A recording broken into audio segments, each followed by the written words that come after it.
Hello, my name is Karen Maroli. I'm the Director of Music Ministries at Central United Methodist Church in Albuquerque, New Mexico.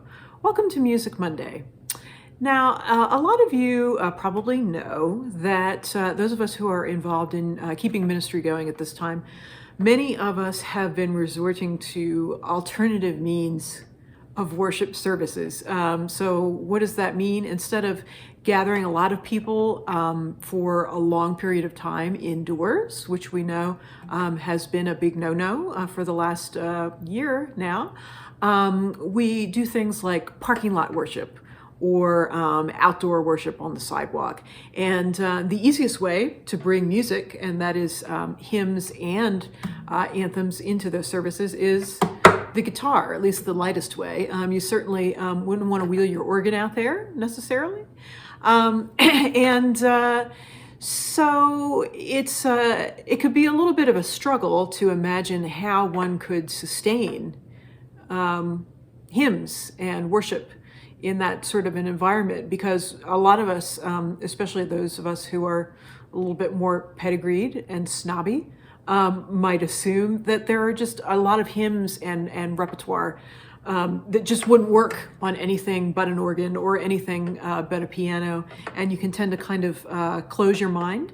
But one of the things that's been really interesting about the past at least 9 months, I guess, since we've been doing Parking Lot, are the amount of hymns that you would think would not work in that setting on a guitar, but that actually do.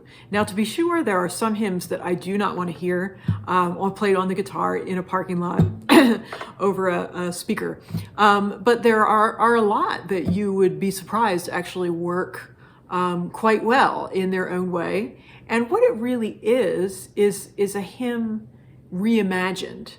And it may not necessarily be the way that you prefer the hymn to go, or the instrument that you would prefer, the way that you would prefer to do it, but that it does actually work, and it has its own life, and kind of teaches us maybe even something new about the hymn or about that song that we would never have even tried that way to think. So a hymn reimagined, and the idea of reimagining in this time of COVID, how appropriate is that? We've had to reimagine everything. What are things in our lives that we thought just would never work, that we realized that we needed to do it that way? What were things that we thought were really important that we couldn't live without, that all of a sudden we really find that we can?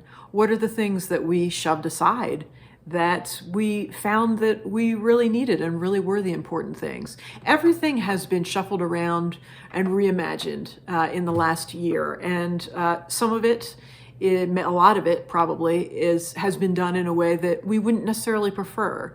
But there have been some unexpected rainbows that have come out of it as well, and new ways of thinking about things. So with that, I'm going to give you a hymn for this week, or song. Actually, I did it as an anthem,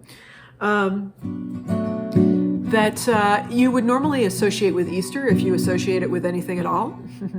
But it was actually recommended for this week because we talk about the grain of wheat falling to the ground and bearing fruit in its reimagining, in its dying to one way of being, to giving itself up to blooming in another way of being.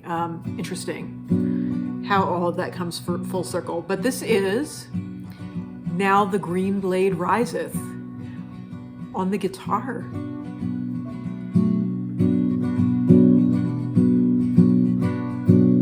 Now the green blade riseth from the varied grain, wheat that in dark earth many days has lain. Love lives again, that with the dead has been. Love is come again, like wheat that springeth green. In the grave they laid him, love who had been slain, thinking that he never would awake again. Laid in the earth, like grain that sleeps unseen. Love is come again, like wheat that springeth green.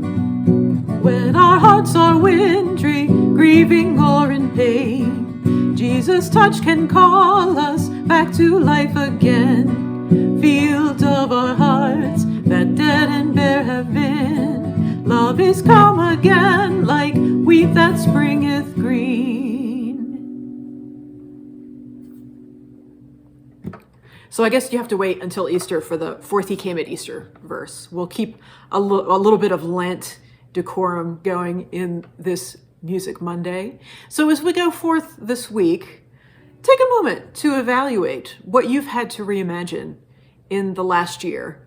What ways will you return to when all of this is over? What will you retain? What are some new things that you have learned might actually work a little bit better than you thought they might have before you were forced to make them work that way? Have a wonderful week, and I'll see you next time.